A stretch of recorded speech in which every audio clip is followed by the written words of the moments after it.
Est-ce qu'il y a des bonnes et des mauvaises croyances? Ou plutôt devrais-je dire, est-ce qu'il y a des croyances limitantes qui freinent ton évolution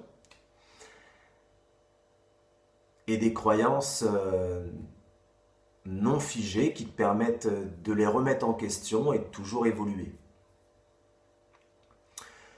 Les croyances limitantes, il faut y faire attention puisqu'en effet, ça peut te faire stagner longuement dans ton expérimentation de vie. Et pour cela, il faut être capable de tout remettre en question. Ton éducation parentale, ton éducation scolaire. En effet, à l'école, on est ce qu'on appelle un élève. Normalement, l'élève, c'est fait pour s'élever. Ton éducation sociétale, également. Donc, quand tu es capable de tout remettre en question, c'est que tu es libre. La liberté n'a pas de prix. La liberté, c'est pas la contrainte. D'ailleurs, notre corps n'est pas fait pour être... en tout cas, quand il est sous la contrainte, il n'exprime pas ni la joie ni l'harmonie. Donc, une croyance limitante, par exemple, serait de se dire, tiens, on va se poser une question et on va y répondre avec une croyance limitante et une croyance simple mais non figée.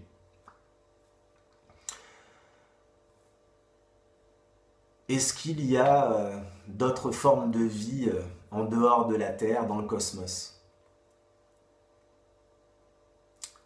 Si on part du point de vue de la même réponse, non, il n'y a pas d'autres formes de vie, ce n'est pas possible car c'est écrit dans ce livre. Et ce livre, c'est ma vérité. Là, c'est une croyance limitante. Si c'est ta vérité, ce livre, c'est que tu ne vas pas le remettre en question. Donc là, c'est une croyance limitante. La même réponse, mais avec une croyance non limitante, serait « Je ne pense pas qu'il y ait d'autres formes de vie actuellement, mais si j'ai d'autres informations qui me le démontrent dans un futur, proche ou pas, je serai capable de remettre ma croyance en question afin d'évoluer et de prendre en considération des nouvelles informations. » Voilà, c'est un exemple type d'une croyance limitante et d'une simple croyance, j'ai envie de dire. Il faut vraiment faire attention à ça parce que bien évidemment, nous avons tous une expérimentation de vie, nous avons tous un vécu et les croyances limitantes, ça crée beaucoup de souffrance parce que quand on ne sort pas, il y a la croyance limitante, elle est ancrée dans le mental. Elle est ancrée dans la mémorisation cellulaire. Et il n'est pas simple d'en sortir. Mais en sortir, c'est se libérer. Et se libérer, c'est vibrer de manière harmonieuse, c'est vibrer. Regardez un enfant. Un enfant, il est en pleine exubérance. Pourquoi? Parce qu'il vibre pleinement la vie. Il ne se pose pas de questions. Donc il n'a pas des croyances limitées. Il observe et il ne jauge, comment dire, il ne met pas dans une case, il observe sans essayer de mesurer précisément et se dire tiens c'est comme ça. Non, il observe.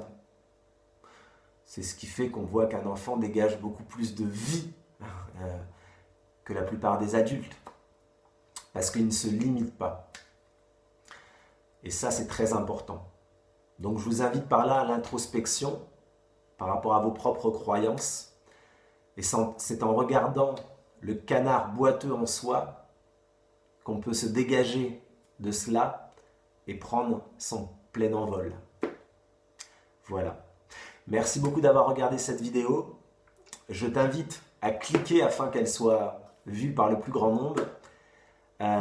Donc à liker et à la partager. Merci, à bientôt.